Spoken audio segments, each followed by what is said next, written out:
اور حج اور عمرہ کرو اللہ رب العزت کے لیے۔ حج اور عمرے کی بڑی فضیلت آئی ہے، حج کی الگ فضیلت آئی ہوئی ہے، عمرے کی الگ فضیلت آئی ہوئی ہے۔ یوں تو دونوں ہی اہم ہیں، اللہ رب العزت سے قربت کا ذریعہ ہے، لیکن اللہ تبارک و تعالیٰ نے کیا فرمایا؟ وَلِلَّهِ عَلَى النَّاسِ حِجُّ الْبَيْتِ مَنِ اسْتَطَاعَ إِلَيْهِ سَبِيلًا۔ کیا فرمایا؟ جو لوگ اللہ تبارک و تعالیٰ کے گھر تک پہنچ سکتے ہوں، قدرت رکھتے ہوں وہاں جانے کی، ان کے اوپر اللہ رب العزت نے حج کو فرض قرار دیا، لازم قرار دیا۔ اور اللہ کے رسول علیہ السلام فرماتے ہیں جو بندہ حج کی استطاعت رکھے اور حج کرنے کے لیے جائے اور دوران حج نہ رفث کرے، نہ گناہ کرے، نہ بےہودہ باتیں کرے، بلکہ جس طریقے سے شریعت نے کہا ہے اس طریقے پر انجام دے، تو اللہ کے رسول فرماتے ہیں وہ ایسے لوٹ کر آئے گا حج کر کے جیسے کہ آج ہی پیدا ہوا۔ ایک اور حدیث میں ہے، ایک صحابی نے پوچھا اللہ کے رسول بتائیے اعمال میں سب سے بہتر عمل کون سا ہے؟ اللہ کے رسول صلی اللہ علیہ وسلم نے جواب دیا اللہ پر اور اس کے رسول پر ایمان لانا۔ پھر پوچھا پھر کون سا عمل افضل ہے؟ اللہ کے رسول صلی اللہ علیہ وسلم نے فرمایا اللہ کے راستے میں جہاد کرنا۔ پھر انہوں نے پوچھا پھر کون سا عمل سب سے زیادہ افضل ہے؟ تو اللہ کے رسول صلی اللہ علیہ وسلم نے فرمایا حج مبرور۔ اور حج مبرور کسے کہتے ہیں؟ اسی حج کو کہتے ہیں جو خالص اللہ تبارک و تعالیٰ کے لیے کیا جائے اور اس کے اندر رفث، فسوق اور جدال نام کی کوئی چیز نہ ہو۔ اتنی فضیلت آئی ہوئی ہے کس کے لیے؟ حج کرنے والے کے، کہ اگر کوئی بندہ اخلاص کے ساتھ حج کر کے آتا ہے شریعت کے مطابق تو وہ ایسے لوٹ کر آئے گا گویا کہ وہ آج ہی پیدا ہوا، اس کے اکاؤنٹ میں 0 گناہ ہو۔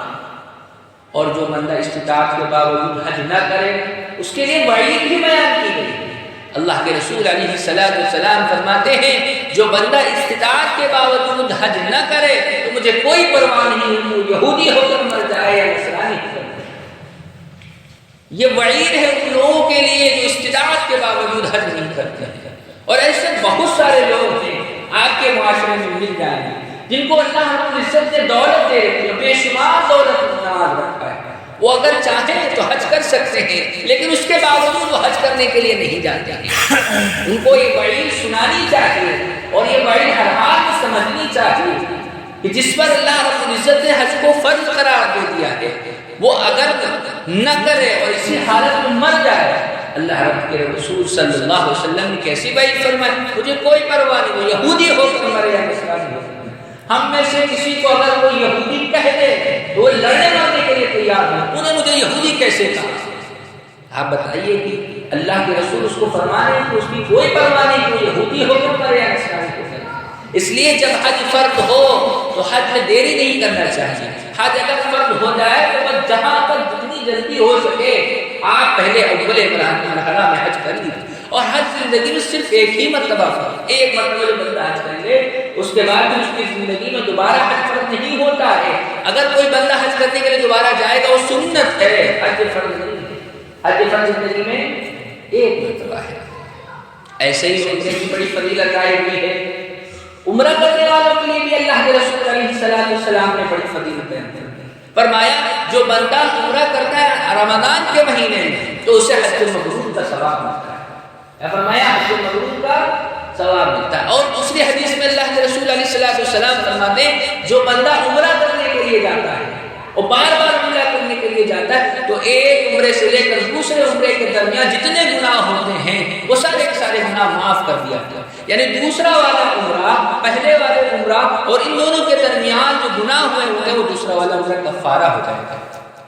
اس لیے عمرہ ابھی کرنا چاہیے۔ اگر اللہ نے استطاعت دے رکھی ہے، طاقت دے رکھی ہے، قوت دے رکھی ہے، مال دولت سے نوازا ہے تو عمرہ کرتے رہنا چاہیے۔ بعض حدیث اور روایات میں آتا ہے جو بندہ کثرت سے حج و عمرہ کرتا ہے اللہ تبارک و تعالی اس کو کثرت سے روزی عطا کرتا ہے۔ روزی بھی کیا کرتے ہیں؟ کثرت سے عطا کرتا ہے، اس کی روزی میں برکت ہوتی ہے۔ اس لیے جب بھی عمرے کی توفیق ہو تو عمرہ کر لینا چاہیے، کم از کم عمرہ تو کر ہی لینا چاہیے۔ فرمایا اور حج اور یہ تو ہوئی تو حج اور عمرے کی فضیلت اس لیے بیان کر دی تاکہ کم از کم ہم لوگوں کے سامنے بات آ جائے کہ اگر کوئی بندہ حج کرنے کے لیے جاتا ہے تو اسے کیا ملتا ہے؟ عمرہ کرنے کے لیے۔ آج کل عمرے کا بڑا رواج ہے، عمرے میں یہ بھی ہے کوئی بھی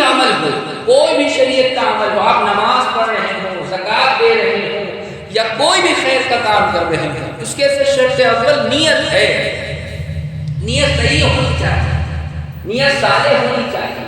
اگر نیت گڑبڑ ہے آپ کی تو آپ چاہے جتنا پیسہ خرچہ کریں آپ کو ثواب ملنے والا نہیں ہے۔ ثواب کی امید اسی وقت رکھیے جب آپ نیت صالح۔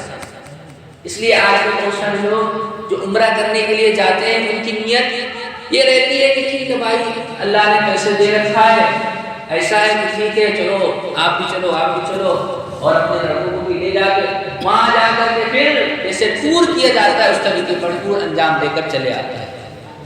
یہ نہیں ہونا چاہیے۔ اللہ تبارک و تعالیٰ نے اگر مال و دولت دے رکھا ہے تو عمرہ خوب کرو، کس نے منع کیا؟ عمرہ کرنے سے روزی میں برکت آتی ہے تو عمرہ کرنا چاہیے، لیکن نیت پر درست کر لینا چاہیے۔ نیت یہی ہو کہ ہم اللہ کو راضی کرنے کے لیے جا رہے ہیں۔ اور وہاں جا کر یہ سیلفی کا رواج ہو گیا، فوٹوز کھینچنے کا رواج ہو گیا، اور سب سے زیادہ گھناؤنی حرکت تو اب یہ ہو رہی ہے کہ خانہ کعبہ کے سامنے میاں بیوی کھڑے ہو کر کے عجیب و غریب انداز میں کھڑے ہو کر کے فوٹو کھنچاتے ہیں۔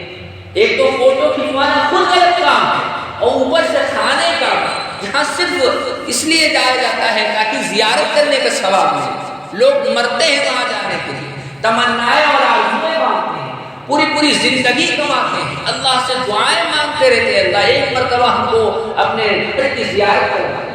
اس کے بعد اللہ نے ان کو توفیق دی ہے وہاں جانے کے، وہاں بلاگ بنا رہے ہیں، وہاں جا کر ریلس بنا رہے ہیں، وہاں جا کر فوٹوز کھنچوا رہے ہیں، اپنی بیوی کے ساتھ کھڑے ہو کر نہ جانے ایسی حرکتوں کے ساتھ فوٹوز کھنچواتے ہیں کہ اگر کوئی بھی سمجھدار بندہ نیک صالح شریف بندہ ہوگا دیکھے گا تو وہ کہے گا کہ یہ لوگ بے حیائی والا کام کرتے ہیں۔ اس لیے وہاں جا کر کے ہمیں اپنا سارا کا سارا زور کس پر لگانا چاہیے؟ عبادت پہ لگانا چاہیے، ذکر و اذکار پر لگانا چاہیے، تلاوت میں لگانا چاہیے، تسبیحات میں لگانا چاہیے۔ بار بار یہ موقع نہیں آتے ہیں، فوٹو کھنچوانا ہے زندگی میں خوب فوٹو کھنچوائیے، ادھر ادھر چلے جائیے، خانے کعبہ میں جا کر ہرگز فوٹو نہ کھنچوائیں، وہاں جا کر کے صرف اللہ سے رو کر دعائیں مانگے، عبادت کریں، زیادہ سے زیادہ عبادت کرنے کا وہاں موقع ڈھونڈیں اور زیادہ سے زیادہ عبادت کی کریں۔